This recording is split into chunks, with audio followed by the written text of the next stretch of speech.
Hello, my name's Mike Harris, And I'm David Mower.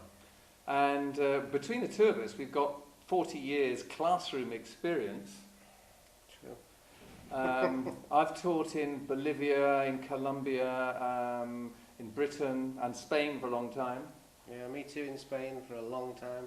I started in Manchester and I've also taught in Morocco. And we've been writing for 40 years as well, between the two of us, I hasten to add. Yes, yes.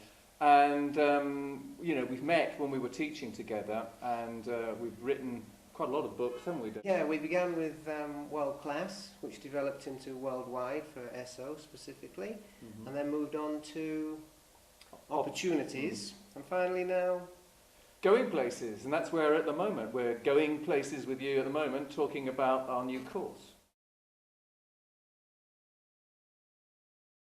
I think probably the biggest issue in secondary teaching at the moment is the shift in emphasis in the ministry guidelines from the old contenidos mínimos to the new competencias básicas. The old system, shall we say, prescribed the grammar areas that teachers were recommended to cover in the 4 levels of ESO.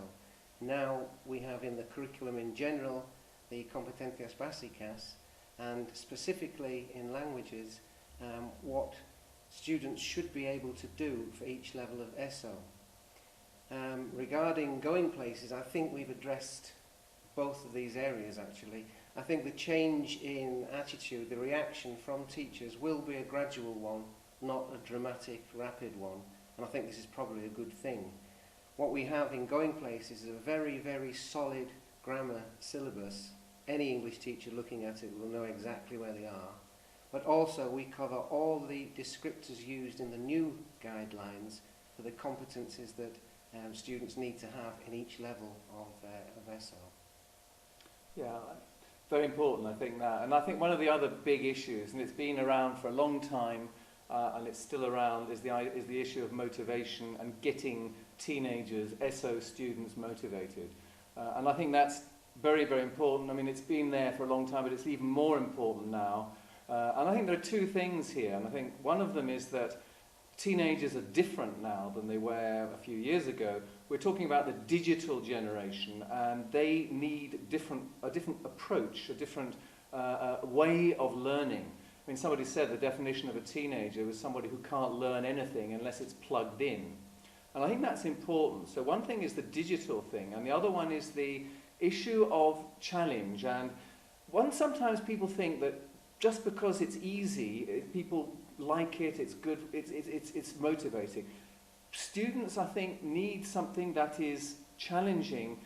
When they play computer games, students want, teenagers want games that are challenging. They're obsessed with the level in the game. And they want things that are, there's a concept called hard fun. And I think that's important. I think there's a danger of trying to say, well, make it really easy, they don't have to make any effort, and that's it. You can, I think, make things challenging within a context and actually make it more motivating for students. Not just in terms of language, but in terms of topic, in terms of content, in lots of other things. Okay, why should a teacher use Going Places? Well, quite simply, it's the best book around. It's got everything for everybody. If you want to just do it straight down the line in a traditional way, you can. If you want to go to the other extreme, if you have the facilities and you've got an interactive whiteboard, you can use that. You can make it longer if you want. There are many, many activities for both teachers and students. In Going Places, you don't find new language until it's been presented. Now that really is important because every bit of new language is presented, so you know that you're not going to stumble across lots of new things in texts, and that students will be thrown by it. The other thing is, as a teacher, that when you're going into a class, immediately if you look at a spread, you'll see how the lesson develops, where it develops, and it has very clear stages and very clear signposting, so that immediately you can see, just looking at it very quickly, where the lesson goes, what's in it. And also the lessons are very closely divided, so that each lesson in Going Places either has one page or there are two lessons for a double spread. And I think that's important. Being user-friendly is very, very important. And it looks easy, but actually it takes a lot of work to get that, to get a course book to be easy to actually use as a teacher.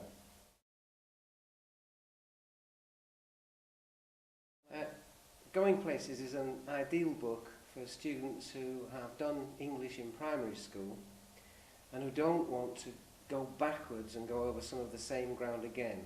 They want to make progress throughout ESO and to reach a level which will be an excellent grounding for Bachelorado.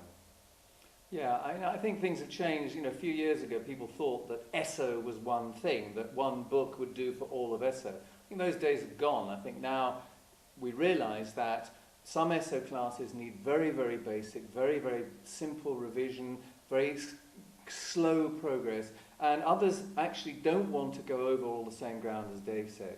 And I think it is very important that there are very different classes out there, and our book, GoingPlaces, is actually aimed for classes where, you know, students have been learning a bit more and they don't want to just go over it again. And that's very important, I think, so that they don't get bored, because there's nothing worse than going over the present simple and the present continuous for the 15th time, and it's very demotivating. And I think motivation, as I said before, is the key here.